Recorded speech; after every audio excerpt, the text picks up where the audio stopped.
Cek cek. Halo, selamat pagi semuanya. Selamat datang di webinar ketiga yang diselenggarakan oleh Brilliance Edu. Nah, sebelum kita memulai nih, akan saya bacakan terlebih dahulu tata tertib webinar pada pagi hari ini. Baik, jadi yang pertama yaitu peserta wajib menonaktifkan mikrofon dan kamera selama kegiatan webinar berlangsung ya, kecuali diminta oleh pemateri atau moderator. Lalu yang kedua, peserta diperbolehkan untuk bertanya melalui link Slido berikut ini ya. Pertanyaan akan dijawab oleh pemateri pada saat sesi tanya jawab. Dan yang terakhir yaitu peserta juga boleh mengajukan pertanyaan langsung ya dua arah kepada pemateri dengan menyalakan fitur raise hand pada saat sesi tanya jawab. Ya, sudah saya bacakan tata tertib webinar kali ini. Semoga bisa kita laksanakan dengan lancar tanpa ada masalah. Baik, selanjutnya izinkan kami membuka acara webinar ini. Assalamualaikum warahmatullahi wabarakatuh. Selamat pagi dan salam sejahtera bagi kita semua. Shalom, Om Swastiastu, Namo Buddhaya, dan salam kebajikan.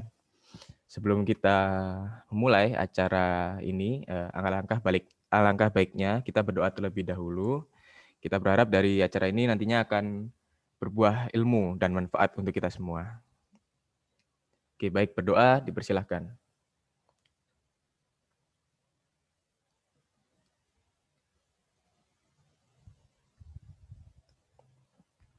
Berdoa tidak pernah dicukupkan. Oke, alhamdulillahirobbilalamin. Marilah kita ucapkan puji dan syukur kita atas kehadirat Tuhan Yang Maha Esa. Karena berkat rahmat dan hidayahnya, kita semua dapat berkumpul dalam acara webinar hari ini.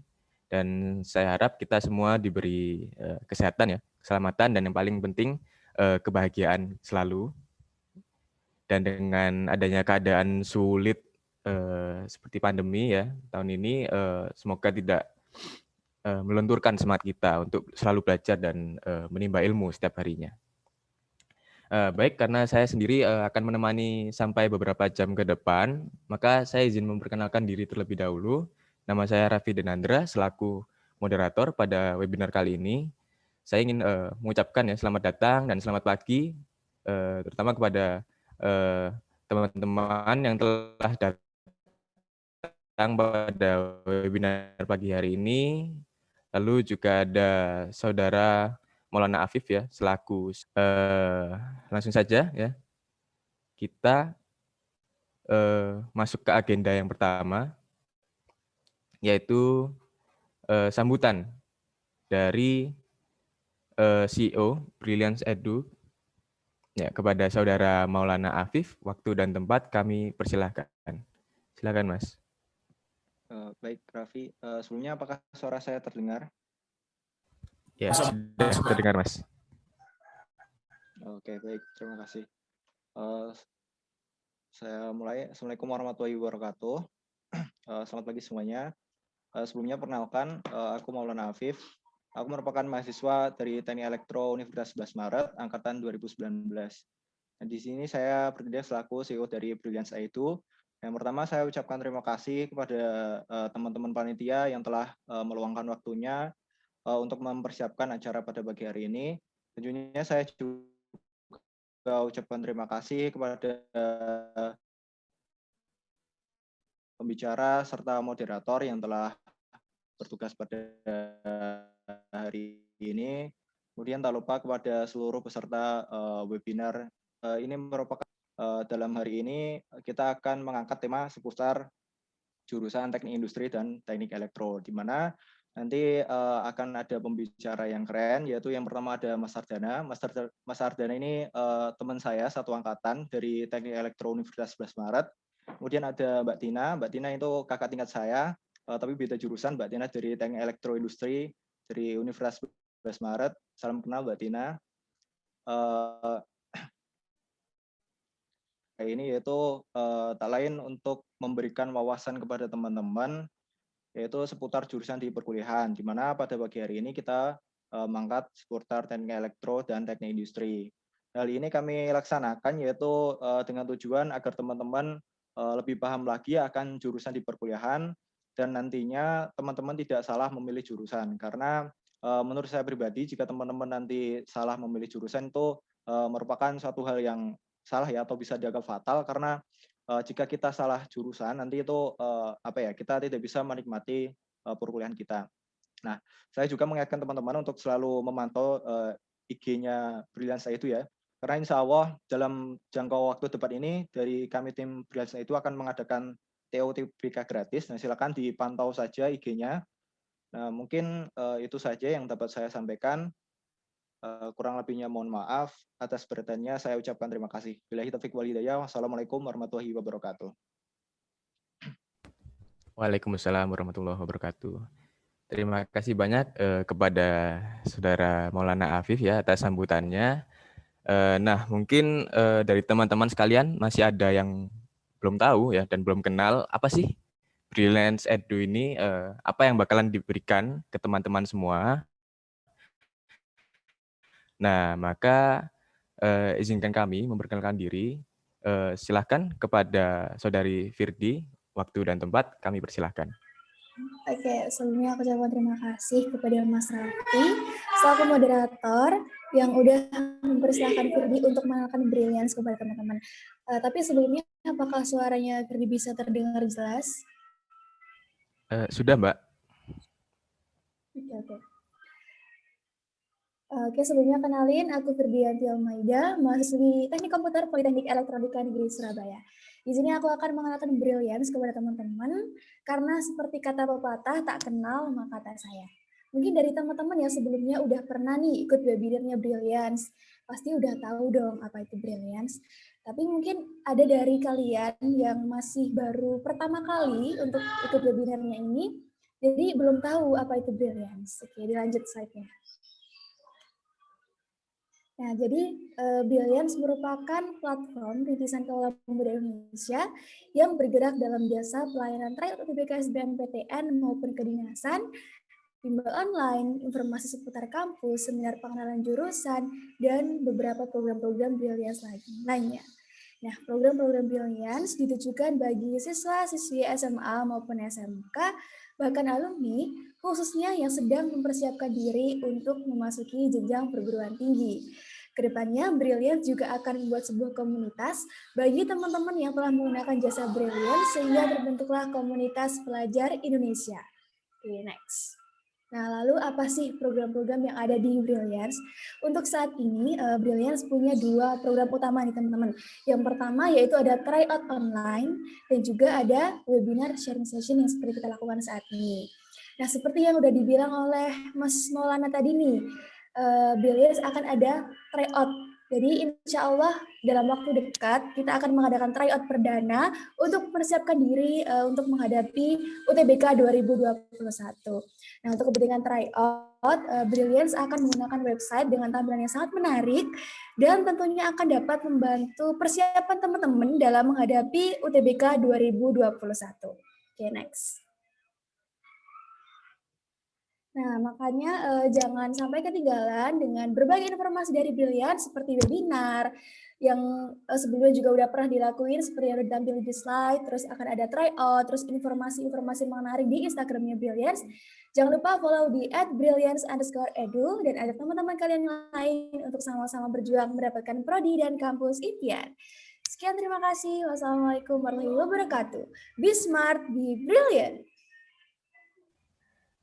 Nah, baik, terima kasih Mbak Firdi. Ya, jadi itu ya perkenalan dari Mbak Firdi mengenai Brilliance Edu.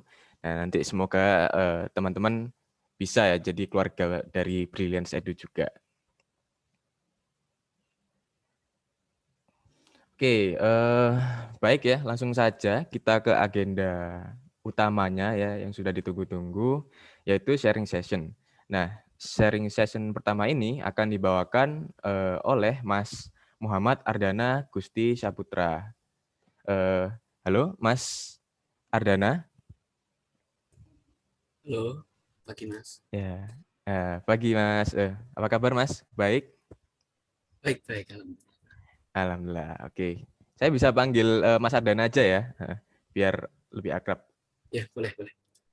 Oke, baik. Sebelumnya saya izin membacakan profil Mas Ardana dulu. Nah, jadi ini profil dari Mas Ardana. Jadi beliau ini adalah alumni dari SMA Negeri 2 Gresik ya, lulusan tahun 2019. Nah, lalu saat ini beliau adalah mahasiswa S1 Teknik Elektro dari UNS ya, Universitas 11 Maret, angkatan 2019. Ya. Oke, next. Nah, ini ada beberapa kegiatan ekstra kampus ya yang diikuti oleh Mas Ardana sendiri. Yang pertama yaitu beliau mengikuti kegiatan robotika ya sebagai staf teknis elektro tim ROV ya pada tahun 2019 hingga 2021. Nah, selanjutnya beliau juga termasuk anggota dari HMTE ya FT UNS sebagai staf PTA dan staf ahli PTA. Tahunnya sama 2019 hingga 2021. Lalu ini riwayat prestasi dari Mas Ardana ya. Beliau juga pernah meraih juara 3 Lograk Polinema tingkat nasional ya. Lalu yang kedua yaitu pernah meraih honorable mention dari kegiatan Impulse ITB ya, event Impulse ITB. Nah, gitu Mas ya. Ya. Nah, oke, telah saya bacakan profil singkat dari Mas Ardana. Nah, selanjutnya kita mulai saja sharing session pertama kita ya, yang mengupas mengenai teknik elektro. Kepada Mas Ardana, waktu dan tempat kami persilahkan. Silakan Mas. Baik, terima kasih. Saya share screen ya sebelumnya. Ya, silakan Mas. Baik, apa sudah terlihat? Sudah terlihat. Oke, terima kasih. Baik, kalau gitu saya mulai saja ya. Selamat pagi semuanya. Salam sejahtera. Di sini aku mau kenalin nih jurusan tentang teknik elektro. Jadi kita bakal membahas seputar topik tentang teknik elektro. Nah, di sini kenalan. Nah, sebelumnya kenalin dulu. Aku namanya Muhammad Arkan Agusti Putra.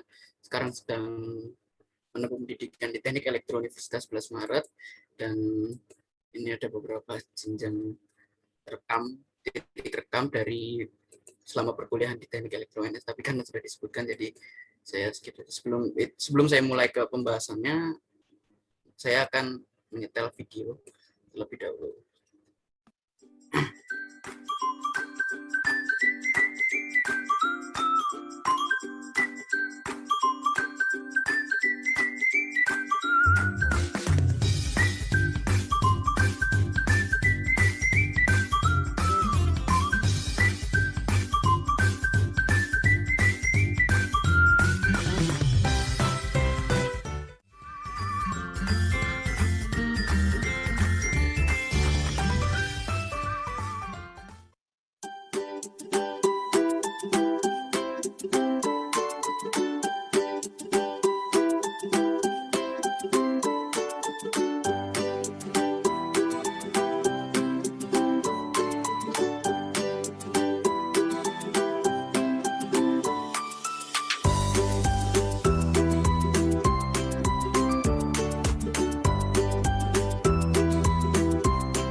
Oke, jadi video tadi itu memperlihatkan tentang inovasi-inovasi dari beberapa alat yang sudah ada, cuman diperbarui dengan cara yang lebih modern sehingga mempermudah kehidupan kita yang sebelumnya masih manual menjadi otomatisasi. Nah, otomatisasi ini inovasinya bisa dikembangkan salah satunya oleh anak elektro dan implementasinya pun juga oleh anak elektro salah satunya.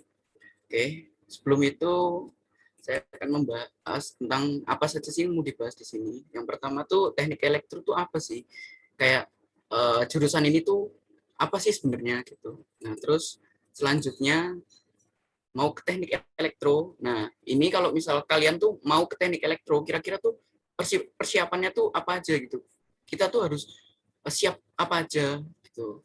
Nah, terus yang ketiga, itu teknik elektro itu ngapain. Jadi kayak kita tuh pas udah masuk teknik elektro tuh materinya tuh apa aja, terus kita itu ngapain aja di situ gitu. Nah, terus selanjutnya, nah, kemana habis lulus? Nah, ini pasti pertanyaan yang sering ditanyain ya ketika kita sebelum kuliah juga. Biasanya kalau lulus tuh kita tuh kemana sih kerjanya, ngapain sih kerjanya gitu. Terus yang terakhir nih, yang asik sama kurang asik di teknik elektro. Nah, setiap jurusan kan pasti ada enakan. Nah, di sini bakal aku masukin. Nah, pertama nih teknik elektro tuh apa sih? Nah, mikir itu kalau misal teknik elektro tuh cuma belajar listrik doang, cuma belajar arus doang, ini doang. Enggak kok, sebenarnya elektro tuh juga belajar beberapa hal di luar kelistrikan itu. Memang sih kelistrikan itu jadi topik utama ya, tetapi bukan berarti kita tuh cuma belajar seputar listrik, seputar arus dan lain-lain gitu, enggak kok. Nah, di sini itu di elektro itu kita juga belajar kayak pemrograman. Nah, pemrograman di sini itu juga diajarin kok di elektro, kayak misal kita belajar ngoding buat web atau ngoding buat bikin aplikasi dan lain-lain. Nah, sama kita juga belajar desain 3D nih. Desain 3D, misal kita mau bikin alat nih, tapi kita mau ngerancang dulu nih alatnya itu bentuknya gimana. Nah, di sini juga belajar kok. Terus, nah ini teknik elektro katanya kuliahnya susah. Nah, faktanya menurut saya sih enggak sih, karena kalau kalian itu berusaha itu pasti bisa kok, karena sesuatu yang dilakukan dengan sungguh-sungguh itu pasti bisa, karena kenyataannya banyak juga kok orang yang biasa-biasa aja tapi pas kuliah tuh juga ya bisa bersaing karena memang dia memang berusaha dengan serius gitu. Terus yang terakhir nih, teknik elektro katanya nggak ada waktu kan. Nah, di sini tuh sebenarnya bukan nggak ada waktu ya, cuman kita belajar tentang mengatur skala prioritas. Jadi cara kita tuh bagi waktu tuh gimana sih? Cara kita menentukan yang penting dulu tuh yang mana gitu. Nah, di sini kita belajar banyak hal kayak gitu. Nah, ini nih, kira-kira apa sih yang mau disiapin kalau ke teknik elektro? Nah, yang pertama nih, rasa ingin tahu tinggi. Karena ketika kita udah masuk ke situ, banyak banget referensi-referensi baru yang kita pelajari. Dan mau nggak mau itu kita harus pelajari itu gitu. Dan yang kedua tuh, berani ambil resiko. Berani ambil resiko nih misal ya, kalau misal teknik elektro tuh pasti kita tuh selalu melakukan berbagai percobaan gitu, baik percobaan rangkaian, percobaan desain dan lain-lain, baik bisa simulasi ataupun secara nyata ya. Nah, kalau misal kita itu takut nih, pas sebelum nyoba tuh kita takut, aduh aku takut gagal, aku takut nggak bisa nih percobaanku, itu nggak usah gitu, karena di sini tuh justru ketika kita salah tuh kita belajar hal baru. Lah kalau misal kita benar terus, apa yang mau kita pelajari kan gitu. Yang terakhir nih, kreativitas tinggi. Nah, di sini itu karena kita belajar referensi-referensi baru, akhirnya kita tumbuh nih rasa punya inovasi-inovasi baru nih. Dan terkadang ada juga beberapa anak yang punya inovasi nih, tapi bingung implementasikannya di mana. Nah, di sini itu bisa banget, apalagi yang punya kreativitas kemana-mana itu bisa banget sih, bagus sih di sini. Nah, selanjutnya itu teknik elektro tuh ngapain? Pertama nih, itu ada programming. Kita tuh juga belajar programming di sini. Ya, coding buat robot sama aplikasi dan web dan lain-lain. Nah, misalnya ini, nah, robot kayak gini. Nah, ini kita itu kalau merancang robot seperti ini, kita bukan hanya merancang bagian rangkaiannya, tapi kita juga merancang bagian otak dari si robot ini. Kita yang ngasih perintah nih lewat program itu. Jadi kita mau ngasih perintah, misal robot ini mau ngapain, robot ini mau A, B, atau C, itu kita yang ngatur itu.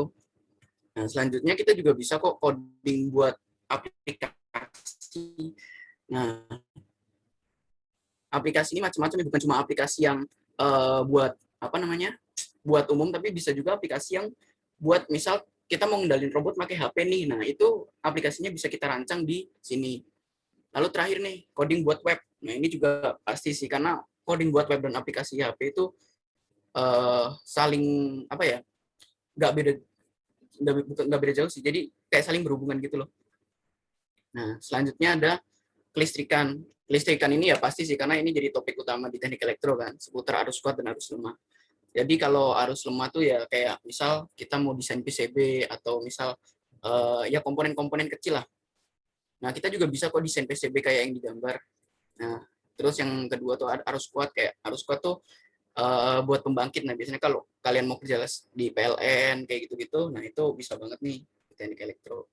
Terus yang terakhir nih, desain. Kita juga belajar kok tentang desain kerangka dan bodi mesin. Nah, itu kita juga belajar tentang cara gimana sih cara buat apa namanya bikin sebuah alat lewat rancangannya, lewat aplikasi. Nah, kita juga belajar itu pakai kayak gini contohnya. Nah, ini juga. Oke. Selanjutnya habis lulus tuh kemana ya? Oke, nah pertama nih kita bisa kerja di telecommunication. Telecommunication tuh semacam apa ya, kayak perusahaan di bidang telekomunikasi. Jadi kayak kayak gini, jadi Telkomsel, Indosat, XL, Smartfren, Tri, dan Ceria. Karena kita di elektro itu kan juga belajar sinyal. Nah, jadi ada bisa kita apa namanya, prospek kerja kita juga bisa masuk ke sini gitu. Jadi prospek kerja kita itu bukan cuma di seputar apa PLN atau pembangkit listrik dan lainnya, gitu enggak kok. Banyak juga tempat yang bisa kita apply di situ. Nah, yang kedua ada informatik nih, kayak misal Google itu kan banyak cabangnya, dan salah satunya di Indonesia itu ada Google Indonesia. Nah, bisa di situ tuh, atau mungkin Gojek, terus Shopee, Traveloka, yang basisnya itu membutuhkan web dan aplikasi, kita juga bisa apply di situ. Nah, selanjutnya power transmission, kayak Jawa Power, PLN, Python, dan Schneider. Nah, power transmission ini apa ya, kayak tempat untuk pembangkitnya itu loh ya. Nah, tempat buat apa namanya, tempat kerja pembangkit listrik dan semacam itu. Nah, terus selanjutnya ada manufacture and mining. Manufaktur itu kayak kita merancang manufaktur seperti manufaktur otomotif, manufaktur ya banyak lah. Dan mining itu contohnya kayak misal freeport atau smelting. Nah, itu bisa kita juga apply di situ. Ini contohnya smelting, freeport. Kalau manufaktur contohnya ya Yamaha, Suzuki, dan lain-lain gitu. Nah, di sini nih asiknya di teknik elektro tuh apa sih? Untungnya kita kalau masuk teknik elektro. Nah, yang pertama nih, itu kita bakal up to date terhadap perkembangan teknologi. Karena kita bakal terus ikutin apa aja sih yang baru dari teknologi itu. Karena kita juga ikut berinovasi di situ. Kita itu ikut bergabung dalam perkembangan teknologi itu, karena inovasi-inovasi yang hadir pun bisa juga dari kita sendiri gitu. Otomatis kita kan juga bukan hanya mengikuti, tapi juga kita membuat inovasi sendiri untuk menyaingi perkembangan teknologi itu. Nah, yang kedua yaitu menumbuhkan ide baru. Karena di sini kan yang tadi saya bilang ya, karena kita itu kan belajar referensi-referensi baru, kita belajar inovasi-inovasi baru. Nah, akhirnya kita menggabungkan inovasi-inovasi itu sehingga terbentuklah ide-ide baru yang muncul. Ya, atau mungkin tadi pilihan keduanya adalah kita udah punya inovasinya nih, tapi bingung implementasinya seperti apa. Nah, itu bisa banget kok nanti dipelajari di teknik elektro. Nah, yang terakhir nih, kurang asik. Ya, ini mahasiswanya dikit. Ya sih, kalau memang teknik elektro ini emang mahasiswanya itu dikit banget sih. Kalau yang di angkatanku itu cuma 8 dari 78 orang. Dan apa namanya, kalau menurutku itu ini jelek karena apa ya? Pertama, kalau dari sisi cowok ya pasti ya ya kurang inilah ya, kurang asik lah kalau temenannya sama cowok mulu, kan lama-lama juga bosen kan. Nah, kalau dari ceweknya, kalau dari sisi perempuannya mungkin ya pertemanannya mungkin sekitar situ-situ aja, karena ya apa namanya, tapi bukan berarti nggak bisa bergaul sama cowok ya, cuman kan apa namanya, ceweknya tuh lebih dikit gitu loh, jadi kayak ngobrolnya tuh juga jarang-jarang gitu dibandingin kalau sama yang jurusan ceweknya lebih banyak. Nah terus kedua nih, banjirnya peminat. Nah kalau ini apa namanya, kalau ini emang tiap tahun sih, soalnya apa namanya, soalnya di teknik elektro tuh emang peminatnya kan cukup banyak, karena memang kita itu banyak banget orang-orang yang udah punya ide dan bingung implementasinya. Nah, sehingga mereka pengen nih masuk buat teknik elektro buat implementasiin ide-idenya itu. Gitu. Oke. Nah, terakhir nih ada quotes dari Albert Einstein. Anyone who has never made a mistake has never tried anything new. Nah, menurutku aku ngambil quotes ini itu karena memang cocok ya untuk jurusan ini, teknik elektro ini, karena di jurusan ini itu kita akan selalu mencoba hal-hal baru dan kita jangan takut salah gitu, karena dengan kesalahan itu justru kita belajar gitu. Kita belajar di mana titik letak salah kita agar kedepannya kita itu bisa merevisi apa dari kesalahan yang pernah kita lakuin itu. Nah, kalau misal kita benar terus, apa yang mau kita pelajari kan gitu. Oke. Oke, mungkin sekian ya dari sosialisasi ini. Mungkin ada yang mau tanya-tanya secara langsung, bisa ini beberapa kontak saya yang aktif. Terima kasih atas perhatiannya. Assalamualaikum warahmatullahi wabarakatuh. Waalaikumsalam warahmatullahi wabarakatuh. Baik, terima kasih Mas Ardana ya, keren banget materi yang sudah diberikan. Nanti untuk teman-teman yang penasaran nanti akan ada sesi tanya jawab ya. Jadi nanti kalian bisa tanya-tanya langsung sama Mas Ardana atau juga bisa bertanya di link Slido yang nanti akan disediakan oleh panitia di kolom chat. Nah, setelah ini ya kita juga kedatangan pemateri ya yang nggak kalah kerennya juga sama Mas Ardana. Nah, mungkin kita langsung panggil aja ya beliau ya, yaitu Mbak Anissa Syahliantina. Halo Mbak Anissa, ya apa kabar? Halo, iya aku baik kabarnya. Alhamdulillah. Ini bisa dipanggil Mbak Anissa atau Mbak Tina ini? Tina aja deh, Tina aja. Oh, Tina aja ya? Oke, Ya. oke Mbak Tina. Oke. Saya bacakan profilnya Mbak dulu ya, sebelum memulai. Oke, jadi teman-teman ini profil dari Mbak Tina sendiri. Ya. Beliau adalah alumni dari SMP Negeri 1 Surakarta, ya, lulusan tahun 2015. Lalu beliau juga alumni dari SMA Negeri 1 Surakarta, lulusan 2018, dan sekarang beliau adalah mahasiswa S1 Teknik Industri dari UNS, ya, Universitas 11 Maret, sama seperti Mas Ardana, ya, mahasiswa.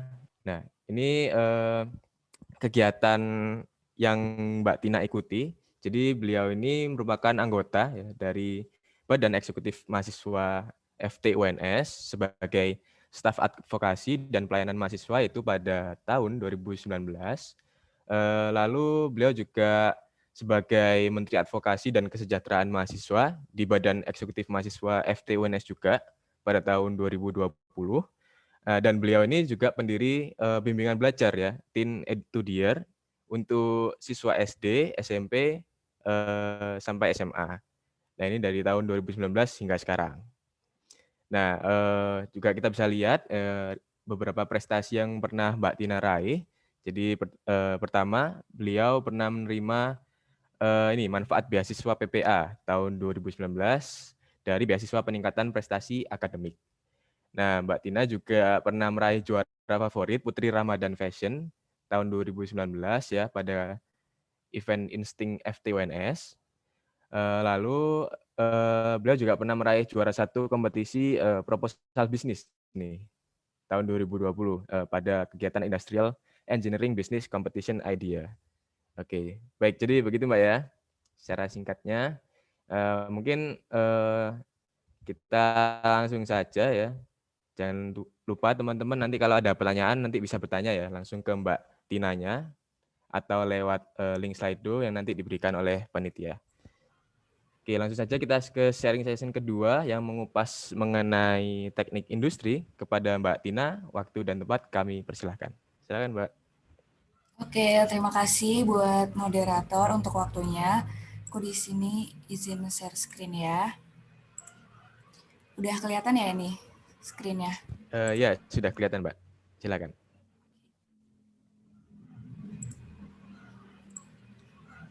Oke, mungkin yang pertama di sini aku kenalan lagi ya. Tadi mungkin udah dikenalin sedikit sama moderator. Kenalin, aku Tina dari Teknik Industri UNS Angkatan 2018. Di sini aku akan bawain materi mengenai webinar sharing session untuk kupas jurusan Teknik Industri. Oke, terus kita lanjut. Nah, jadi di sini buat yang pertama, aku bakal jelasin tentang teknik industri. Jadi apa sih teknik industri itu?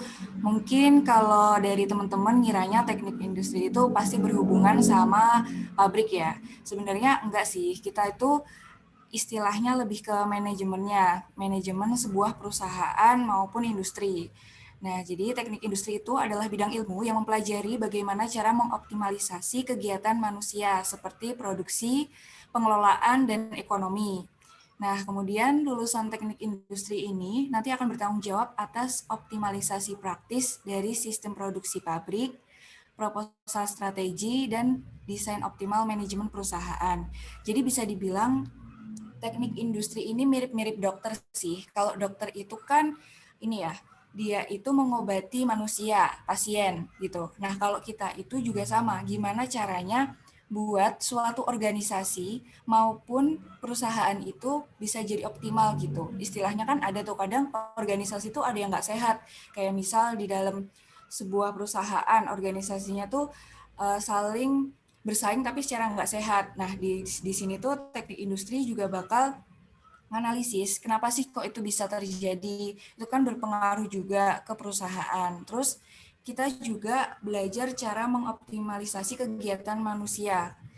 Contohnya itu ketika kita adain suatu proses manufaktur ya, misal di industri itu kita bikin sebuah pakaian. Nah, pakaian itu kan pasti ada jahit lengan, terus ada jahit baju, kayak gitu-gitu kan di bagian depan, belakang. Nah, di situ kita harus tahu gimana caranya supaya tenaga kerja yang bekerja di suatu perusahaan maupun industri itu bisa optimal gitu kerjanya. Dari sisi produksi kayak menghasilkan pakaiannya tuh bisa banyak. Terus dari sisi pengelolaan kayak kira-kira ini pengelolaannya udah benar belum? Apakah ini itu sampahnya atau limbah dari sebuah industri itu udah diolah dengan baik? Nah, dan nggak lupa dari sisi ekonomi. Jadi selain kita itu pintar buat manage orang, kita juga harus tahu nih dari sisi ekonomi itu kayak gimana.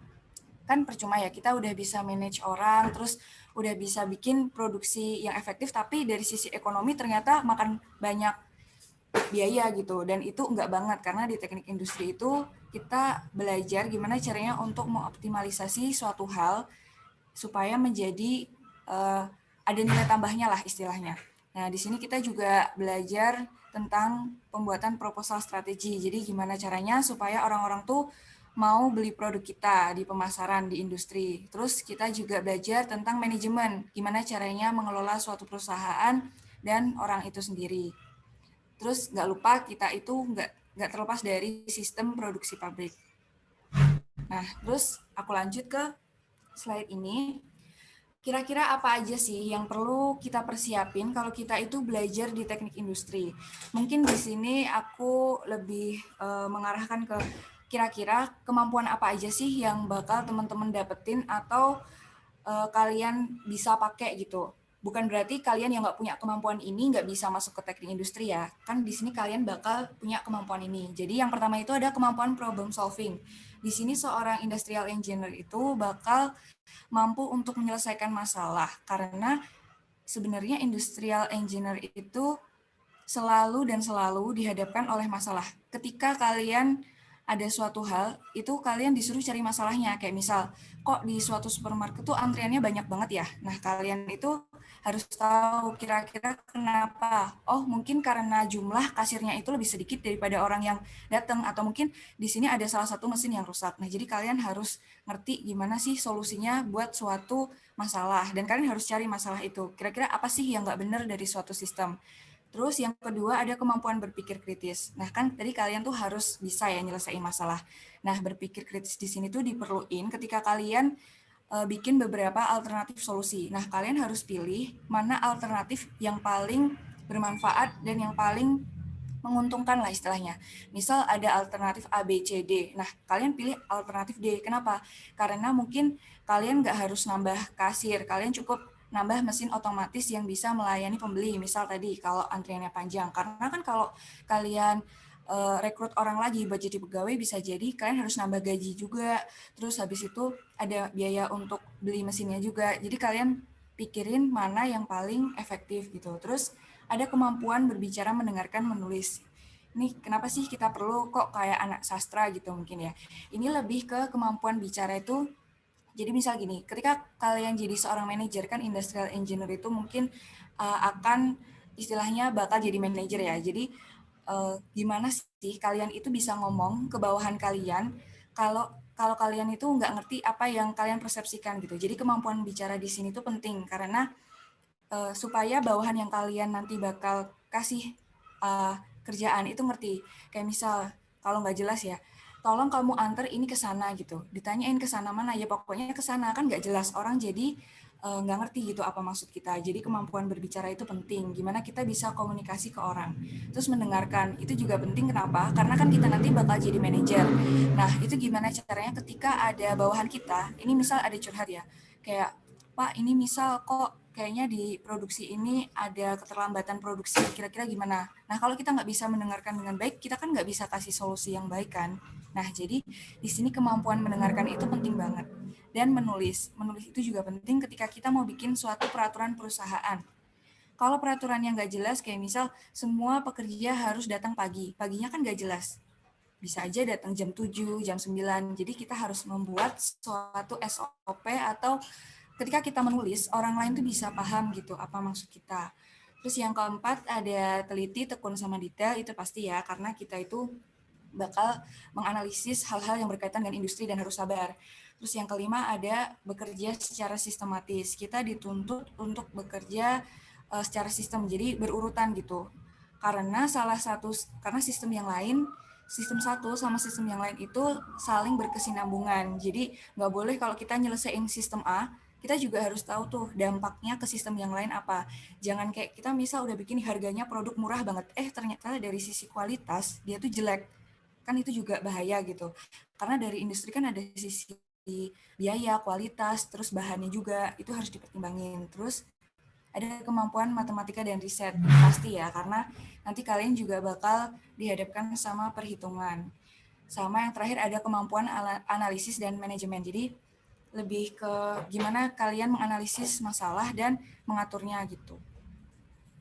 Nah, terus di sini ada apa aja sih yang kita pelajari di teknik industri. Jadi teknik industri itu merupakan jurusan yang mempelajari rumus atau cara untuk mengintegrasikan sistem dan komponen yang terdapat pada industri. Nah, lulusan dari TI ini nanti akan mempunyai technical skill berupa system thinking atau system engineering. Jadi kita bakal mempelajari bagaimana cara merancang. Pertama kita merancang, terus kita kelola, kalau udah bagus kita kembangkan dan akan kita terapkan ke berbagai elemen menjadi sebuah elemen sistem yang berkaitan dengan fungsi pabrik untuk meningkatkan efisiensi dan memaksimalkan nilai tambah. Jadi intinya dari berbagai sistem, kayak misal tadi ada sistem, kalau dari industri kan semuanya dipelajarin ya, jadi dari elektronya kita ngerti, mesinnya kita tahu, terus dari sisi teknik kimia mungkin juga bisa kalau pengolahan bahannya di industri farmasi, terus ada juga teknik sipil kalau misal di industri bangunan, itu kita ngerti gitu.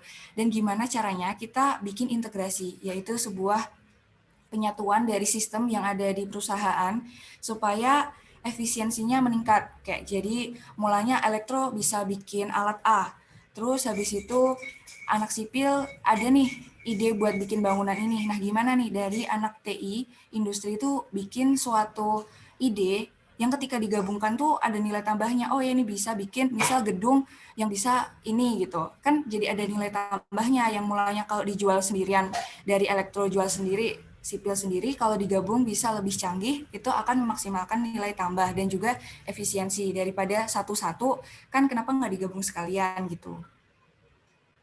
Oke, mungkin di sini juga aku bakal jelasin cakupan materi kuliah. Buat gambaran aja sih sebenarnya. Sebenarnya kalau materinya tuh juga kalau dibilang susah tuh nggak susah-susah banget. Mungkin susahnya tuh karena kita itu harus ngerti keterkaitan antara satu mata kuliah dan mata kuliah yang lain. Kayak nih di sini kita juga belajar dari berbagai cabang ilmu ya. Ada ekonomi. Mungkin kalian mikir di teknik industri kok teknik tapi kok belajar ekonomi juga. Terus ada kesehatan dan keselamatan kerja. Ada manajemen juga. Gimana sih caranya mengatur orang yang baik. Terus cara berkomunikasi yang baik, kalau ada konflik, negosiasi, itu juga kita pelajari. Terus ada lingkungan, kita belajar tentang biologi. Terus ada mekanika, lebih ke sipilnya sih. Terus statistika juga ada. Elektronika pun kita juga ada, bikin otomasi atau bikin proyek-proyek yang mungkin nggak se-expert anak elektro sih, karena kita itu mempelajari dasarnya. Tapi kita ngerti gitu loh, ilmu-ilmunya itu gimana, supaya kita ketika menggabungkan ilmu itu, kita ngerti. Nah, terus ada psikologi juga nih. Jadi ketika kalian mikir industri itu kayaknya teknik banget, itu juga ada psikologinya. Gimana sih cara mengelola karyawan? Mungkin ada karyawan kalian yang absennya kok banyak banget, ada masalah apa nih? Kita harus tahu psikologi orang tuh kayak gimana. Terus ada manufaktur juga berkaitan dengan teknik mesin, itu kita juga pelajari. Kualitas kita juga pelajarin. Pokoknya hampir semuanya tuh kayak dipelajari sih di teknik industri. Jadi luas banget. Buat kalian yang suka coba hal-hal baru, ini cocok banget buat kalian. Nah, terus untuk ruang lingkupnya itu ada 6 ini. Ada sistem logistik dan bisnis, kita belajar tuh gimana sistem distribusi sebuah perusahaan ke konsumen. Terus juga belajar bisnisnya, kira-kira nih ada laba berapa nih, kita untung nggak, terus cara pemasarannya gimana supaya konsumen mau. Terus yang kedua ada sistem kualitas. Selain bikin produk yang murah, kita juga harus bikin kualitasnya tuh paling baik supaya konsumen tuh repurchase gitu, kayak beli lagi produk kita. Terus yang ketiga ada perancangan sistem kerja. Kan kita nggak cuma produksi tanpa memperhatikan karyawan ya. Jadi kita harus perhatikan gimana sih cara buat sistem kerja supaya karyawan itu nyaman. Ergonomi itu ilmu yang mempelajari tentang kenyamanan. Kan kita manusia ya, punya batasan kapasitas. Jadi kita harus perhatiin itu gimana caranya sistem kerja itu jangan nge-push karyawan terlalu banyak gitu, karena mereka juga akan capek dan hasil dari luarannya produksi itu akan jelek. Kayak misal mereka bikin baju karena kecapean jadi jahitannya agak miring gitu, itu kan juga nggak bagus. Terus ada perencanaan dan perancangan produk. Kita selalu bikin produk inovasi yang bikin nilai tambah gitu, kayak yang tadi aku bilangin antara anak sipil sama elektro. Gimana caranya bikin produk yang inovatif. Terus habis itu yang kelima ada perancangan dan optimisasi sistem.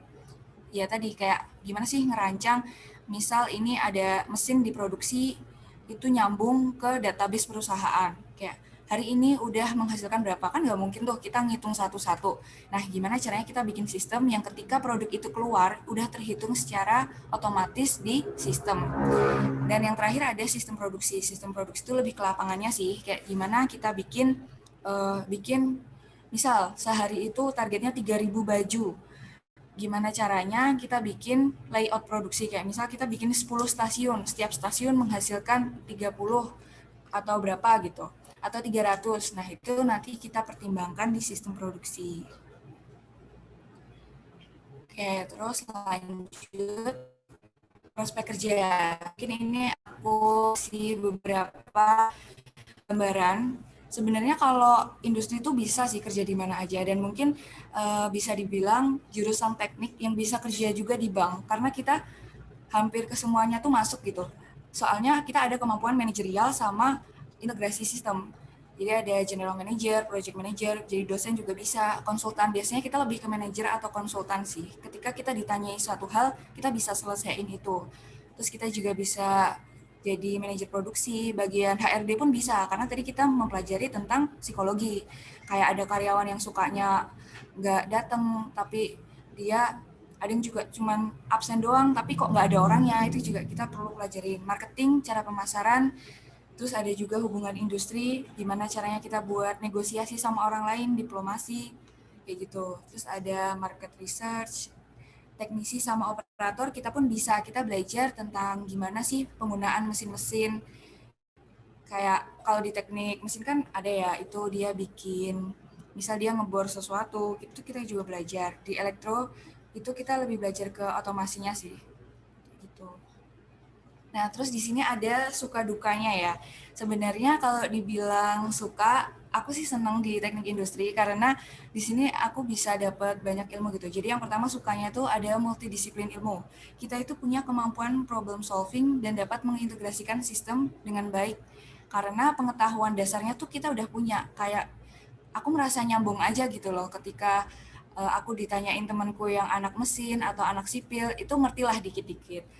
Meskipun kita nggak yang detail banget gitu ya, karena kan nggak mungkin juga kita pelajari semuanya, nanti kayak kita pinter banget, setidaknya kita tahu dasarnya. Terus aku juga merasa di sini sukanya tuh pemahaman interaksi. Jadi aku ada keterampilan buat memahami gimana cara ngatur organisasi, kan penting banget nih. Karena kita kan makhluk sosial, erat banget sama yang namanya interaksi. Jadi ketika aku di industri tuh aku merasa aku bisa gitu, ada kemampuanku buat leadership-nya, gimana aku cara ngatur orang, mimpin orang, aku harus tahu karakteristik dia. Kan tadi kita lebih ke dokter organisasi ya, kalau dokter kan lebih ke manusianya secara individual, kalau kita tuh lebih ke kelompok gitu. Terus juga tahu bagaimana cara mengatur organisasi dengan baik dan berinteraksi. Interaksi itu ya kayak tadi, kita jadi kayak dalang gitu istilahnya. Gimana caranya kita bisa memposisikan diri. Kayak misal ada tokoh wayang Rahwana. Pasti kan Rahwana itu perannya kayak jahat gitu ya. Nggak mungkin Rahwana itu diperankan seorang dalang dengan suara yang lembut kayak gitu. Jadi kita jadi seorang manajer itu juga harus bisa memposisikan ke bawahan kita. Misal ada bawahan kita yang nggak bisa dikerasin, ya kita jangan galak-galak gitu ke dia. Pakai cara pendekatan yang bisa dia terima.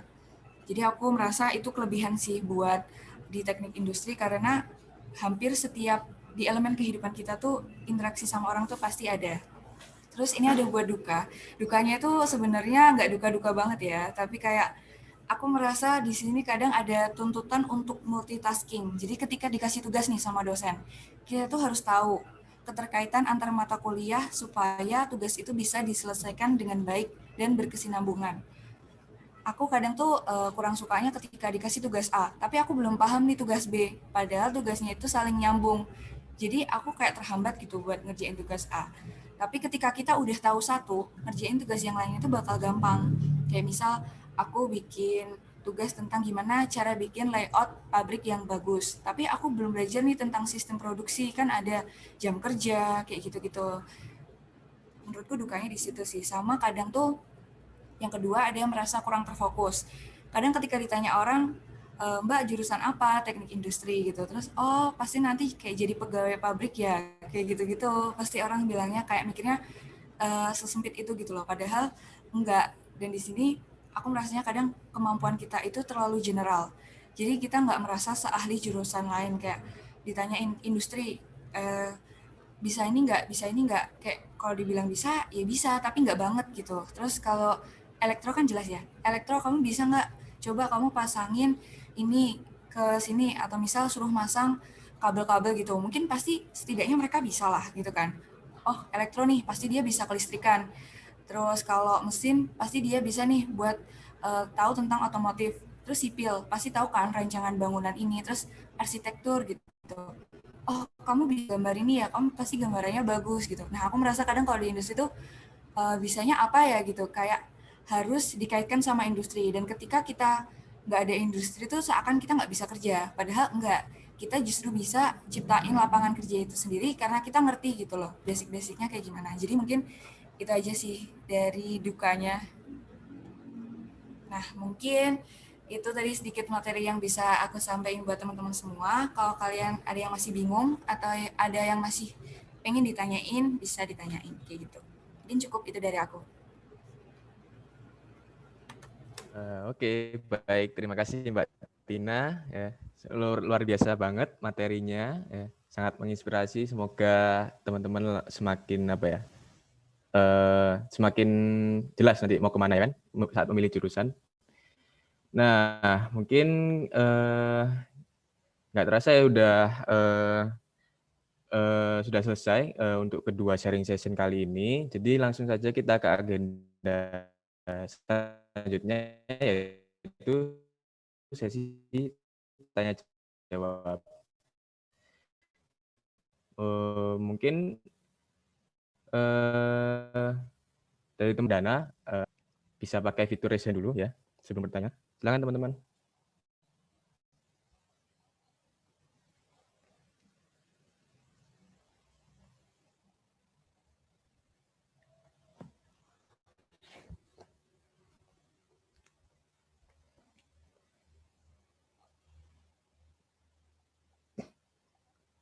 Atau mungkin masih malu-malu ya ini ya. Coba kita mungkin pindah ke Slido dulu, mungkin sudah ada pertanyaan. Nah, ini dia. Nah, ada pertanyaan ini. Oke, kita bahas ini dulu. Jadi yang pertama itu, apa perlu jago matematika sama fisika kalau ngambil ini jurusan ya?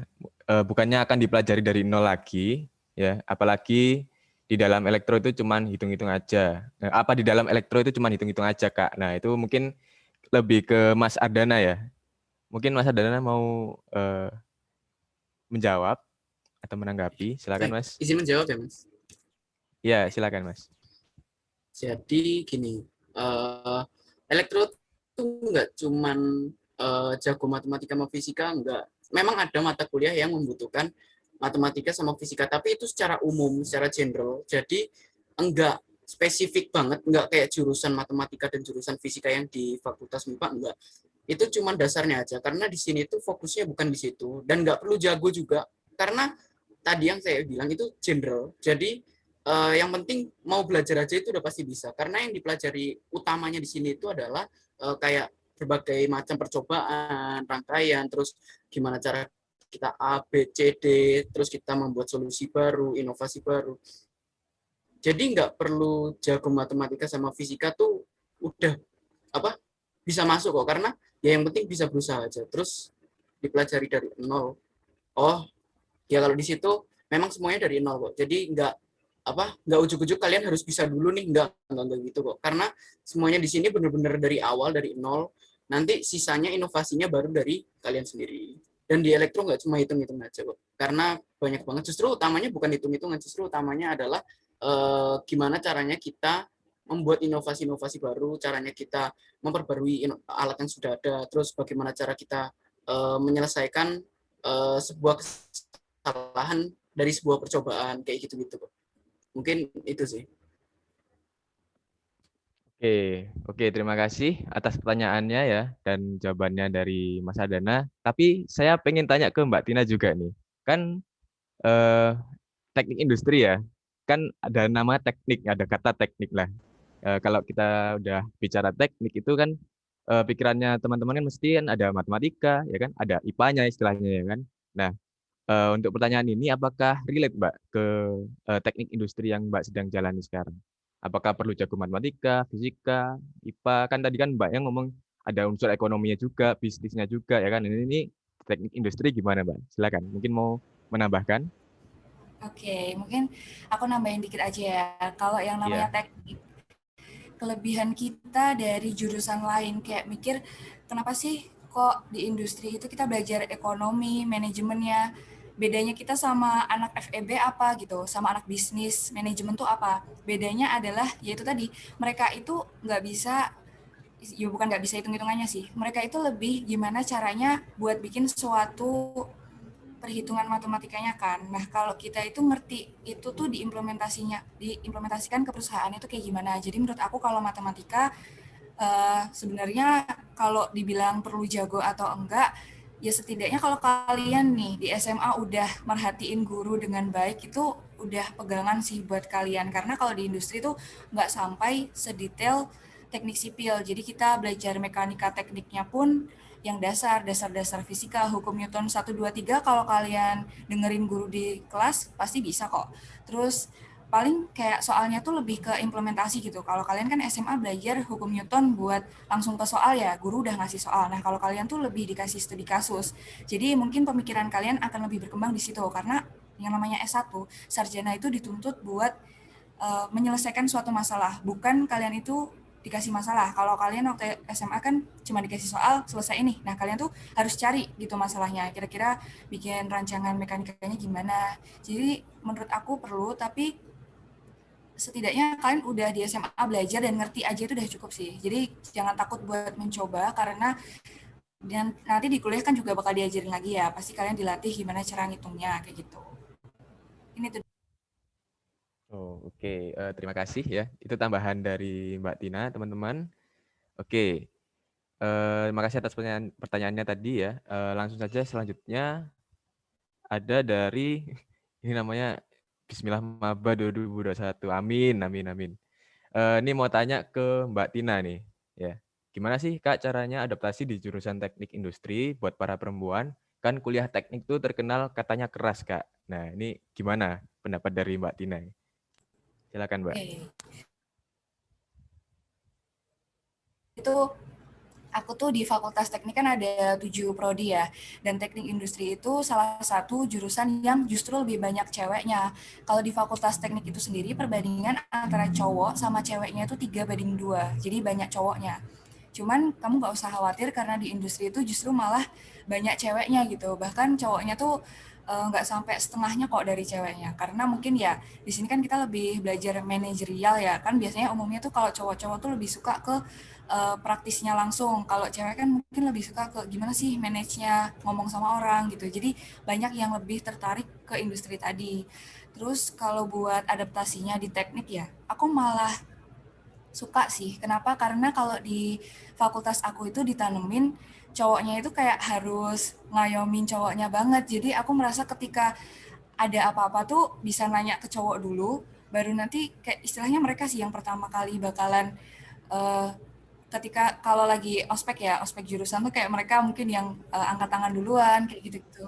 Jadi kalau terkenal keras ya emang keras sih karena tugasnya itu dibikin istilahnya kita waktu ospek itu ditempa gimana caranya kita itu nanti waktu kuliah tuh nggak gelagapan gitu kan, soalnya di teknik itu emang deadline-nya juga dosen tuh ngasih deadline hari ini juga harus selesai gitu jam 23:59 pasti kan lembur, dan kita juga perlu diskusi gitu kadang sama teman-teman. Jadi kalau dikenal keras itu bukan keras yang fisik kok, mungkin lebih ke apa ya, nggak keras sih sebenarnya kalau menurut aku sendiri ya, karena ospeknya aja aku juga kalau ada hukumannya itu kita ngerjain tugas gitu loh, bukan fisik gitu. Jadi menurut aku itu juga bagus dan aku merasakan osjur itu bagus buat diriku karena ketika aku kuliah aku merasa oh ternyata osjur tuh nggak ada apa-apanya gitu dibanding kuliah. Jadi adaptasinya aku justru malah lebih seneng karena aku bisa interaksi lebih banyak gitu ke cowok, karena cowok tuh kadang pemikirannya logikanya lebih tinggi ya. Jadi justru aku sering tanyanya tuh kalau ada mekanika aku nggak ngerti nih gimana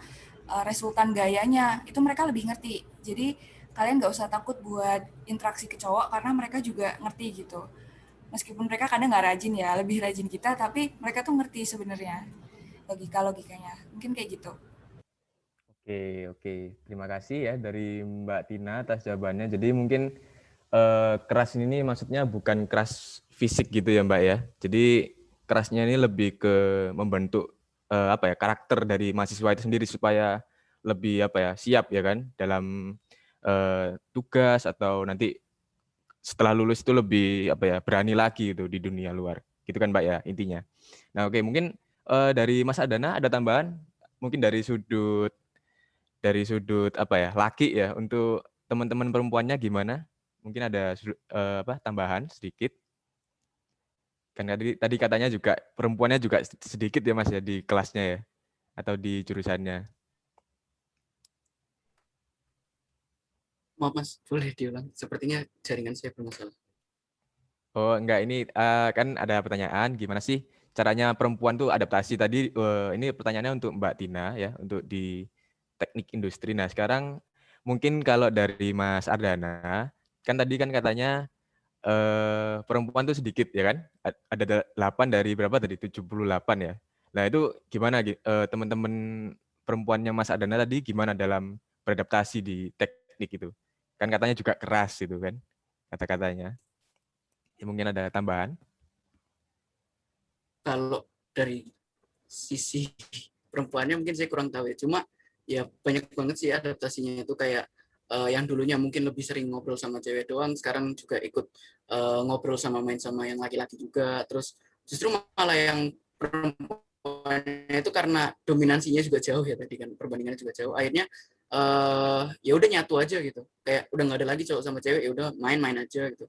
Terus belajar juga belajar bareng, jadi ya mungkin adaptasinya itu sih lebih kayak apa, menyamaratakan semuanya, jadi nggak ada cowok-cewek lagi gitu, jadi ya cowok cowok apa cowok main sama cewek, cewek main sama cowok gitu sih. Oke, terima kasih jawabannya atas jawabannya dari Mas Adana. Jadi mungkin untuk teman-teman yang perempuan yang masih bingung ya mengenai jurusan teknik itu sebenarnya nggak perlu takut ya. Karena sebenarnya kalau misal lebih banyak lakinya itu malah lebih asik ya kan. Mereka juga saling bantu ya kan. Saling apa ya? Saling ya raket gitulah intinya ya.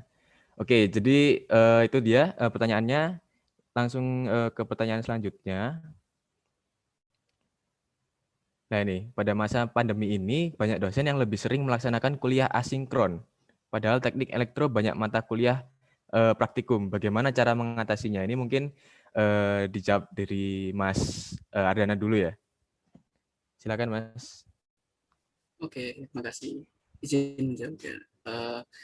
Jadi kalau elektro itu karena sekarang lagi online daring, kebanyakan itu biasanya mata kuliahnya itu dilaksanainnya itu lewat simulasi biasanya. Entah simulasi lewat aplikasi atau simulasi lewat web. Nah, cara ngatasinya sebenarnya memang sedikit kurang efektif ya, karena tidak bisa diimplementasikan langsung, di mana kalau diimplementasikan langsung itu biasanya banyak banget error-error yang terjadi. Bisa jadi error alatnya rusak atau error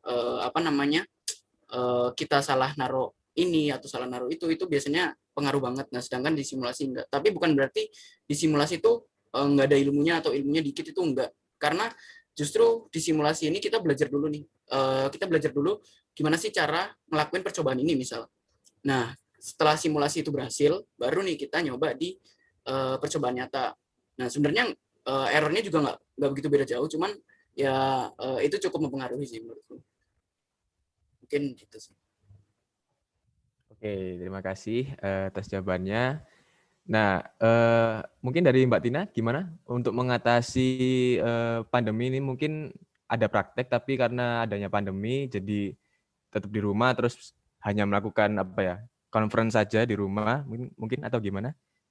Ada tambahan?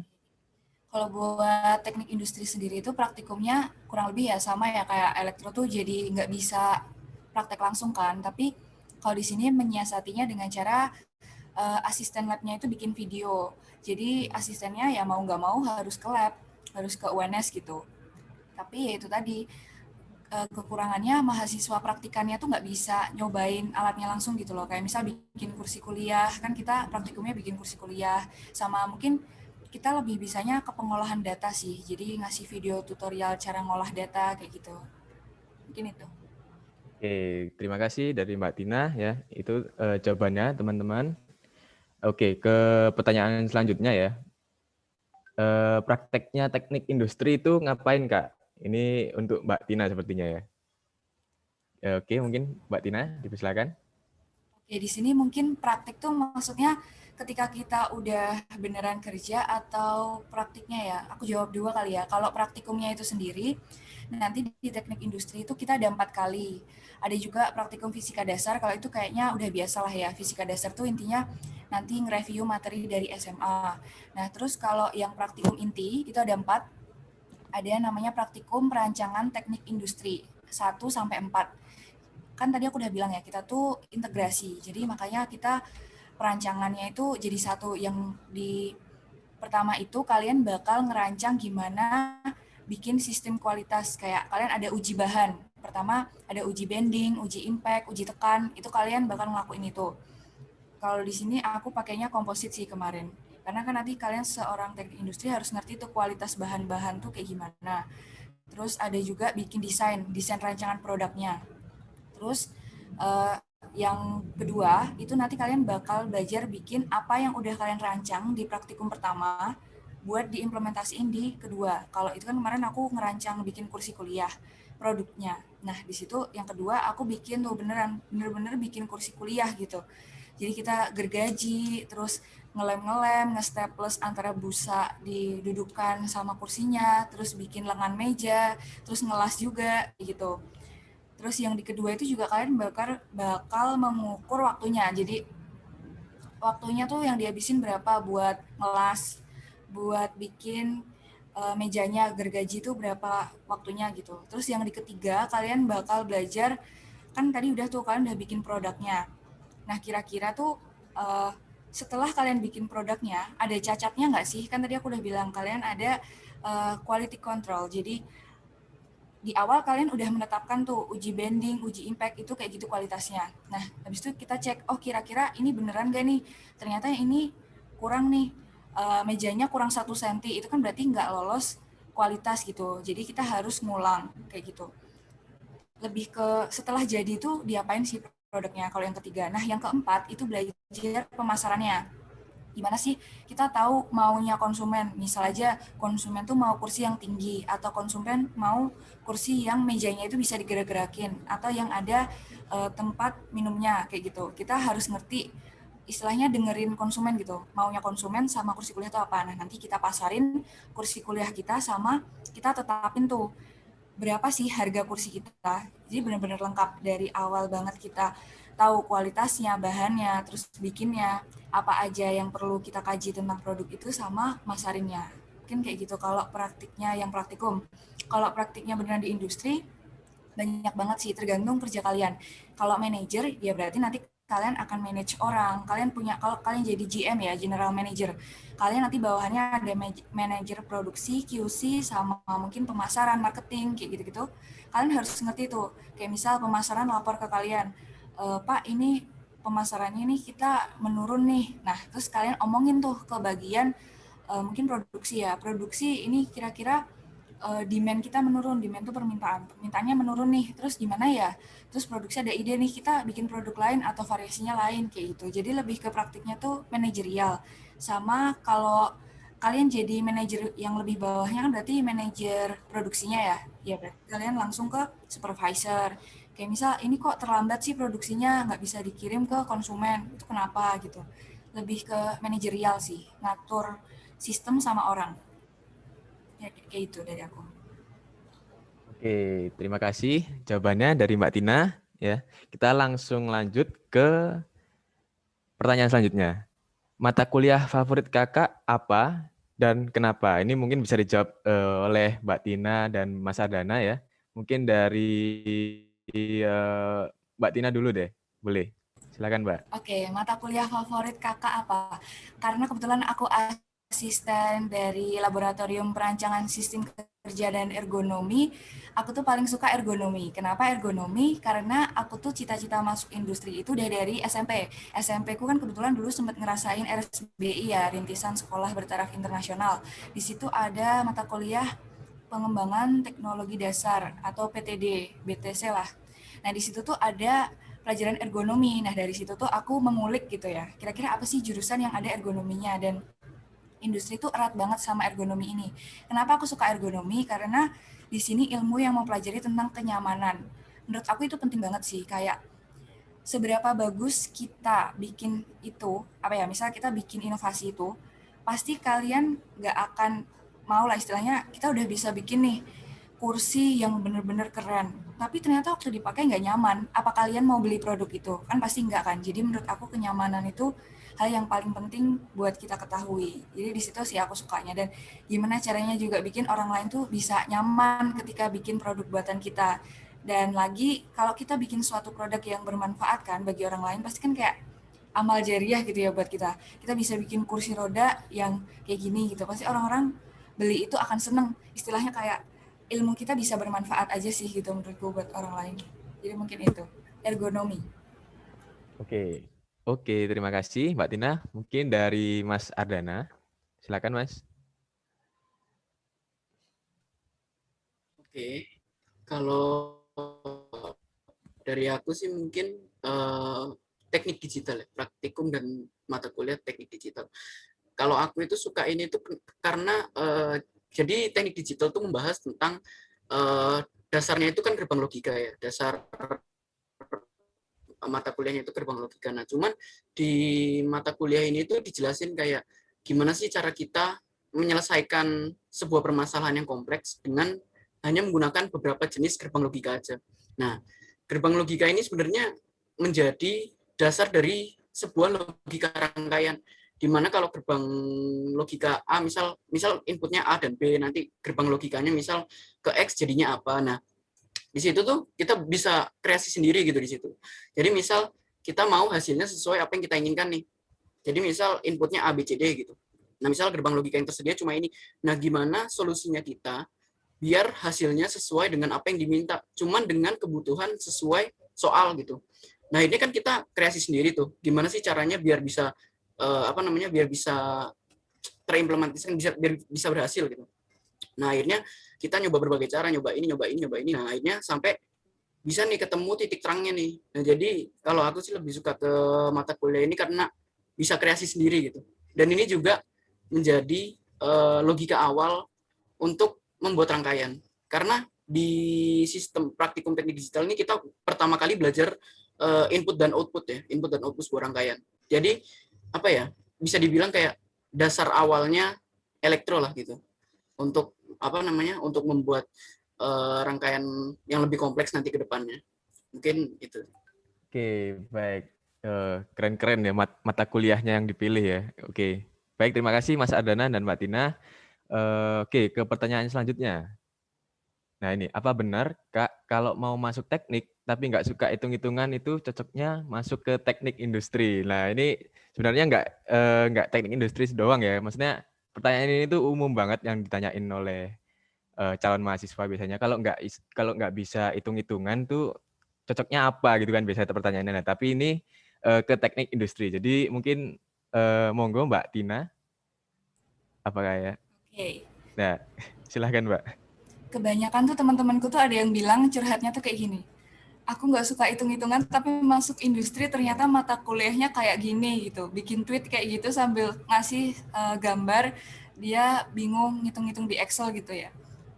Kalau mau masuk teknik nggak suka hitung-hitungan, kayaknya kalau di teknik tuh semua pasti ada perhitungannya. Karena perbedaan kita dengan orang biasa, kan tadi aku udah bilang, kalau di akuntansi kan kita juga pelajarin dikit-dikit. Ekonomi juga. Nah, bedanya kita apa sih sama anak FEB, akuntansi, manajemen, kayak gitu-gitu kan. Bedanya kita yaitu tadi, kita tuh bisa ngitungnya lebih teknis gitu loh. Namanya aja teknik. Kita bisa ngitung dan mempersepsikan suatu perhitungan itu ke angka. Kayak misal ada mau bikin usaha A. Nah, usaha A itu ada analisis dan estimasi biaya. Kira-kira kalau kita mau bikin perusahaan tekstil, kita butuh berapa miliar sih buat ini? Nah, anak industri itu bisa. Karena apa? Mereka ngerti biaya apa aja yang bakal dipakai di industri. Nah, kalau anak akuntansi kan cuma pelajari perhitungannya ya. Kayak mereka nggak ngerti tuh di industri ada biaya apa aja. Padahal suatu industri itu biayanya banyak banget. Ada biaya listriknya, biaya tenaga kerja, terus ada biaya buat gajinya kan, itu tadi tenaga kerja, biaya tenaga kerja yang nggak langsung produksi, ada satpam, office, kayak gitu-gitu. Ada juga biaya kalau kalian kasih makan siang buat karyawan kalian. Jadi orang-orang yang nggak teknik tuh nggak ngerti, karena teknik di sini kan kita didesainnya buat industri ya, atau buat perusahaan. Nah, kita lebih ngerti. Jadi kalau nggak suka hitung-hitungan, di industri bakal tetap ketemu hitung-hitungan sih, cuman kalian ada selingan gitu loh. Kayak nggak melulu belajar perhitungan, kalian juga belajar tentang ergonomi tadi, gimana caranya bikin kenyamanan, bikin pemasarannya yang bagus tuh gimana, iklan yang bagus, terus bikin desain produk, terus ada lagi ekonominya gimana. Jadi mungkin kelebihannya adalah kalian itu nggak melulu belajar IPA, ada IPS-nya dikit lah. Jadi kalian nggak bosen. Hukum pun kita belajar hukum tentang ini, pendirian perusahaan tuh kan ada izinnya, terus ada hak paten. Ketika kalian bikin produk ada patennya tuh, hak kekayaan intelektual. Jadi kayak nggak bosen aja sih, dan istilahnya kayak nggak hitung-hitungan terus gitu. Tapi kalau hitung-hitungan pasti tetap ada. Jadi gitu.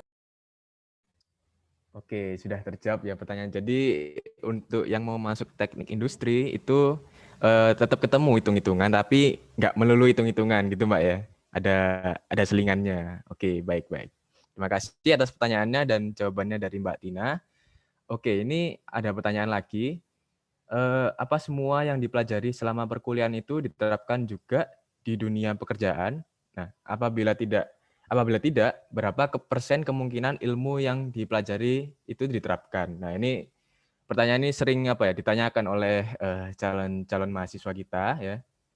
Mungkin bisa dijawab oleh Mas Adana dulu, mungkin. Oke, Nah, jadi silakan Mas. kalau misal ditanya apakah semuanya bakal diterapkan di dunia kerja, jelas enggak sih.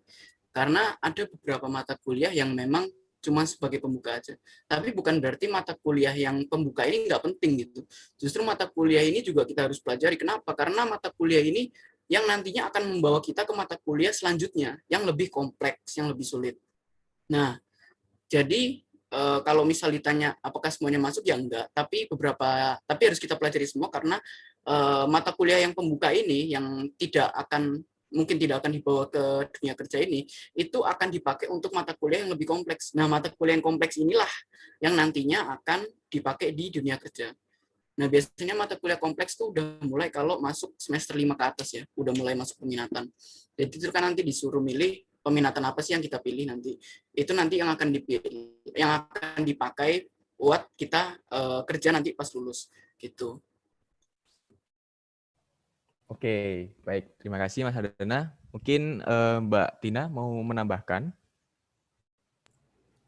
Kalau dibilang semua, kayaknya nggak semua sih. Kayak ilmu dasar, fisika dasar, kimia dasar, biologi, pokoknya yang dasar-dasar itu nggak banget diterapin. Cuman lebih ke yang ilmu spesifiknya tadi kan. Tapi kalau untuk presentase mungkin 50% ya, karena industri itu tadi saling berkaitan. Kayak misal kita jadi general manager, tapi kita nggak ngerti tentang produksi itu gimana. Kita nggak ngerti tentang kualitas, kita nggak ngerti tentang marketing, nggak bisa. Jadi kalau di industri mungkin hampir 50% sih kepake karena kita itu manage sistem gitu. Mungkin lebih kayak gitu. Dah. Oke, baik. Sudah jelas ya jawaban dari Mbak Tina dan Mas Adana tadi. Oke, terima kasih atas pertanyaannya. Sebentar. Banyak pertanyaan yang menarik sebenarnya.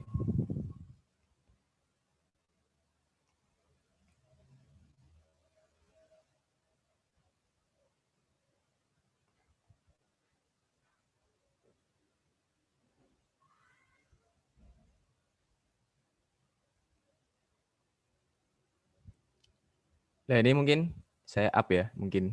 Ini pertanyaan menarik.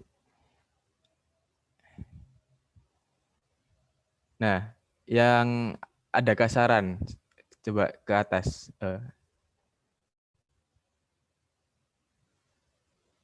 Adakah saran? Nah, itu coba. Nah, ini. Adakah saran platform belajar LS dengan gratis? Nah, ini mungkin Mas Adana ya. Apakah ada, Mas, platform belajar elektro yang dapat diakses dengan gratis? Apakah ada? Silakan. Sebenarnya kalau saya sendiri ya belajar elektro itu kebanyakan dari YouTube sama Google. Cuman kalau platform khususnya sendiri, jujur saya belum tahu karena saya belum nemu. Biasanya saya itu nyari permasalahan apa sih yang saya bingung, apa sih yang harus diselesaikan. Nah, itu biasanya saya tulis permasalahannya di YouTube, itu udah banyak banget daftarnya. Dan biasanya memang yang ngejelasin tuh kebanyakan orang luar sih. Karena orang Indo masih jarang lah yang ngejelasin. Ada tapi jarang banget. Dan biasanya itu nggak sekompleks yang channelnya orang luar. Jadi kalau misalnya yang gratis tuh biasanya di YouTube aja. Di YouTube itu banyak banget channel yang ngejelasin mulai dari arus lemah, arus kuat, terus ada juga yang belajar tentang desentrigi juga ada, terus misal kita bikin sebuah proyek nih, tapi proyeknya kok gagal, nggak bisa nih. Nah, itu biasanya di Google tuh juga di YouTube tuh juga ada. Nah, kalau misal kita juga gagal nih, misal kita bikin robot terus lo kok nggak bisa nih, robotnya nggak mau gerak. Nah, itu biasanya codingannya tuh bisa kita cari penyelesaiannya itu bisa kita cari di Stack Overflow. Itu biasanya banyak banget di situ penyelesaiannya. Bisa kita copy juga, udah jadi semua di situ. Stack Overflow atau GitHub. Mungkin itu sih kalau dari aku. Oke, baik. Jadi belum ada Mas ya, masih dari website-website atau cari solving tuh di YouTube gitu kan ya. Iya, YouTube. Oke, banyak resource sebenarnya di internet ya. Oke, terima kasih jawabannya Mas Ardana dan terima kasih atas pertanyaannya. Mungkin ini pertanyaan terakhir ya. Yang ini, Kak, persaingan masuk teknik industri dan elektro ketat nggak sih? Nah, ini mungkin bagi teman-teman yang belum tahu seperti apa sih apa ya keadaannya sekarang itu persaingannya itu seperti apa? Nah, mungkin bisa dijawab oleh Mbak Tina dulu mungkin. Silakan, Mbak. Oke, kalau persaingan masuk ke industri itu beda-beda ya, karena tergantung kamu mau ke universitas mana gitu. Tapi setahu aku emang teknik industri itu salah satu jurusan yang favorit gitu. Kenapa? Karena setahu aku juga di ITB, di FTI-nya pun buat masuk yang beneran ke teknik industrinya kayaknya juga banyak yang pengen gitu kalau di ITB. Kalau di UNS sendiri kayaknya juga entah nih, kayaknya kok bisa jadi makin ini ya banyak yang pengen kalau aku lihat 2 tahun terakhir ini. Tapi juga teknik yang lainnya banyak juga peminatnya karena daya tampungnya juga bertambah kan kalau yang dari UNS yang aku tahu ya. Kalau dibilang ketat ya lumayan sih. Kalau kalian mau daftarnya di UNS tuh mungkin ketatnya bukan dinilai, tapi ini ya, biasanya tuh banyak yang jadiin UNS itu pilihan kedua. Jadi istilahnya zona aman gitu ya kalau di UNS. Jadi mungkin saingan kalian bakal banyak sih kayaknya. Meskipun kalau dibandingkan di UGM atau ITB pasti ya jelas bagus dari yang ini ya institut gitu kan kalau buat teknik gitu. Jadi mungkin lebih ke banyak sih kayaknya yang pengen juga.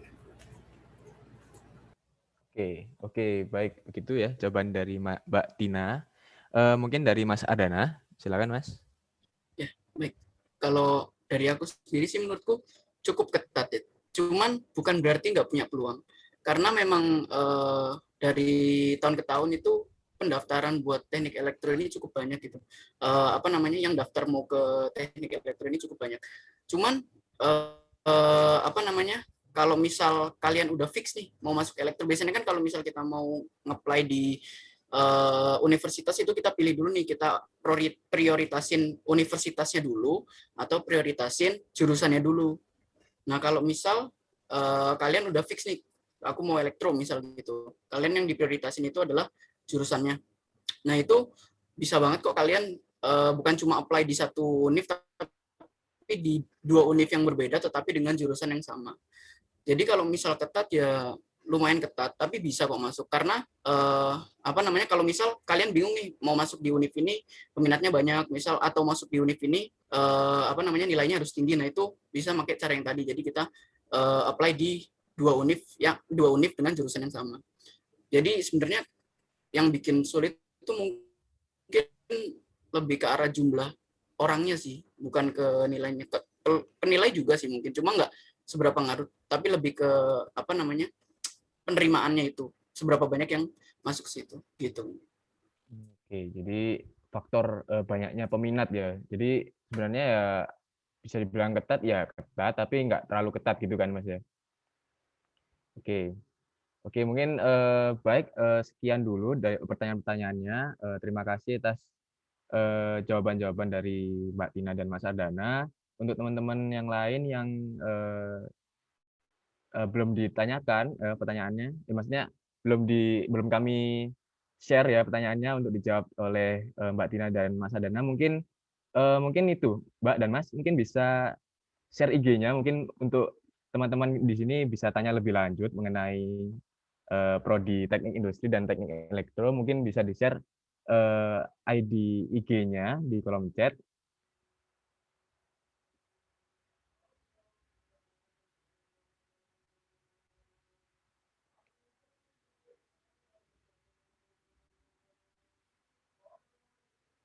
Nah, itu untuk teman-teman ya, IG dari Mbak Tina bisa langsung di-follow saja IG-nya. Nanti bisa tanya langsung ya, Mbak ya.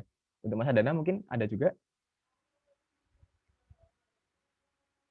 Nah, itu IG dari Mas Adana. Itu mungkin silakan teman-teman di-follow ya IG-nya. Nanti mungkin kalau ada pertanyaan lebih lanjut bisa ditanyakan ke IG Mbak Tina dan Mas Adana. Oke, baik. Terima kasih untuk teman-teman sekalian atas pertanyaan-pertanyaannya. Juga terima kasih untuk Mas Adana dan Mbak Anissa atas jawaban-jawaban yang keren dan luar biasa. Nah, mungkin untuk Mas Adana dan Mbak Tina mungkin bisa memberikan apa ya, motivasi ya, kata-kata motivasi atau closing statement lah untuk teman-teman ini semua yang akan berjuang ya dalam SBMPTN tahun ini ya. Nantinya mungkin bisa memotivasi teman-teman semua untuk belajar UTBK-nya dan untuk memilih jurusan nantinya. Mungkin silakan dari siapa dulu? Atau mungkin dari Mbak Tina dulu mungkin? Boleh? Yaudah, dari aku dulu ya. Jadi Oke, buat boleh, boleh. kata-kata motivasinya, kan aku sendiri juga ini ya, yang aku tekenin sih pokoknya belajar aja secukupnya dan sebisa kalian, tapi jangan lupa ketika kalian belajar itu berdoa dan niatkan ketika kalian nanti dapat jurusan itu, niat kalian tuh baik gitu, tulus gitu. Kayak misal aku pengen masuk ke industri supaya aku kayak gini, supaya orang tua seneng gitu. Insya Allah kayak dimudahin gitu. Ketika kalian itu emang tulus buat pengen masuk ke jurusan itu dan semoga dipermudah gitu. Semangat buat belajarnya, kayak bentar lagi ya, udah hamin berapa ini. Mungkin Ya, dari April aku Mbak ya. ya April kayaknya. Ya, oke, terima kasih. Mungkin dari Mas Ardana, silakan Mas. Mungkin kalau dari aku sih pilihlah yang sesuai dengan bidang dan minat kalian. Jangan memaksakan sesuatu yang kalian itu nggak suka atau nggak bisa di situ, karena sesuatu yang dilaksanakan secara ikhlas itu akan, atau secara tulus itu akan lebih plong, akan lebih enak karena kita akan menjalannya itu tanpa beban gitu. Kalau kalian pilih nih, terus kalian udah pilih, misal kalian udah pilih set, gitu, terus kalian udah ngerasa enak di situ, yaudah jalan aja, pasti kalian tuh bakal lebih enak dan plong ketimbang kalian ngikutin yang tidak sesuai sama hati kalian cuma karena kalian misal pengen ngikut temen atau dengerin omongan orang bla bla bla bla. Nggak usah dengerin orang, pilih aja sesuai yang kalian mau, yang kalian minati, biar karena itu hidup kalian juga kan ya. Jadi pilihlah tadi tuh biar dia lebih plong, kalian jalannya tuh tanpa beban dan yang pastinya lebih enak gitu sih. Oke, nah itu dia saran ya, saran dan motivasi untuk teman-teman semua. Terima kasih Mas Adana dan Mbak Tina. Jadi poinnya tadi adalah pilih yang sesuai passion teman-teman sekalian ya, pilih yang sesuai dengan hati teman-teman. Jangan sampai kalau nggak suka nantinya malah merepotkan nanti di kemudian hari. Dan terus jangan lupa berdoa ya, berdoa yang ikhlas, yang niat supaya nanti terkabul cita-citanya. Amin. Nah, mungkin panitia bisa share ini absennya. Jadi teman-teman jangan lupa sebelum penutupan ini ada absen dulu. Silakan dari panitia. Nah, baik, agenda selanjutnya yaitu penyerahan sertifikat ya dari panitia Brilliance sebagai bentuk terima kasih dan apresiasi kami kepada kedua pemateri hebat kita hari ini. Jadi mungkin panitia silakan. Nah, yang pertama yaitu untuk Mas Muhammad Ardana Gusti Saputra ya, atas partisipasinya sebagai pemateri. Terima kasih banyak Mas Ardana telah menyempatkan waktunya untuk Brilliance Edu dan juga telah memotivasi teman-teman yang hadir hari ini. Lalu selanjutnya kepada Mbak Anissa Syahliantina ya Mbak Tina atas partisipasinya sebagai pemateri. Terima kasih banyak juga kami sampaikan telah menyempatkan waktunya kepada Brilliance serta telah menginspirasi teman-teman sekalian semua. Nah, semoga sertifikat ini dapat bermanfaat ya bagi Mas Ardana dan Mbak Tina ke depannya, dan semoga dengan menjadi pemateri pada webinar ini dapat meningkatkan pengalaman ya Mas dan Mbak ke depannya supaya jadi lebih baik lagi serta dapat lebih memberikan motivasi lagi ya kepada semua orang. Oke, baik, mungkin sebelum penutupan kita adakan sesi foto bersama. Jadi mungkin teman-teman yang telah hadir di sini bisa on cam sebentar ya. Akan saya capture foto bersama ini. Mungkin silakan teman-teman.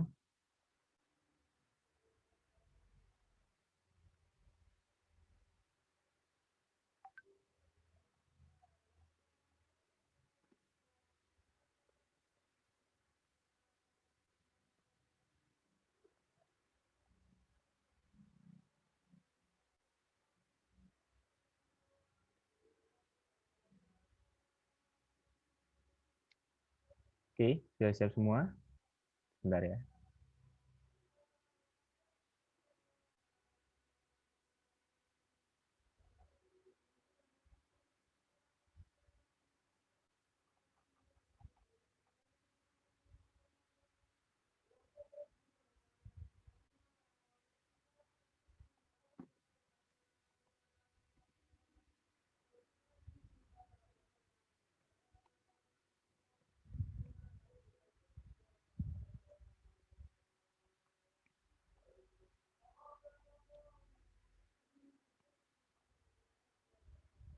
Oke,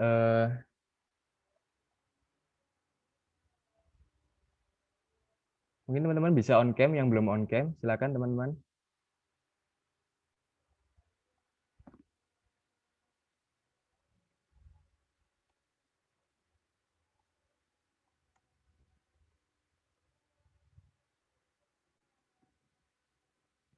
Oke, mungkin sekian saja yang bisa open cam. Mungkin ada kendala juga, kita belum tahu. Jadi mungkin saya capture dulu ya, misi. Oke, capture yang pertama. Bentar. Oke, 1, 2, 3. Oke. Nah, oke, terima kasih. Mungkin sekali capture saja karena kebetulan ini sedikit yang open cam. Oke, baik, terima kasih.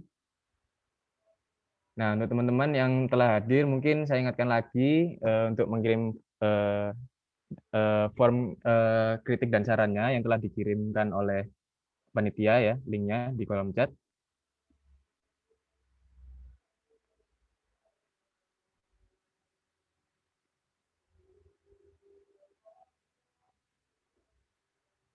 Nah, oke, baik. Terima kasih banyak ya. Akhirnya kita sampai di penghujung acara. Saya selaku moderator bersama dengan panitia ingin menyampaikan terima kasih banyak kepada kedua pemateri luar biasa kita hari ini, Mas Ardana dan Mbak Tina. Ya, terima kasih telah memberikan waktunya untuk webinar hari ini. Dan tidak lupa juga terima kasih banyak kepada teman-teman semuanya yang sudah semangat dan antusias pada webinar hari ini. Semoga ilmu yang kita dapatkan dapat bermanfaat untuk kedepannya. Dan untuk teman-teman terus belajar, ya, berjuang keras dan juga jangan lupa berdoa. Semoga apa yang telah teman-teman citakan itu semuanya terkabulkan. Amin, amin.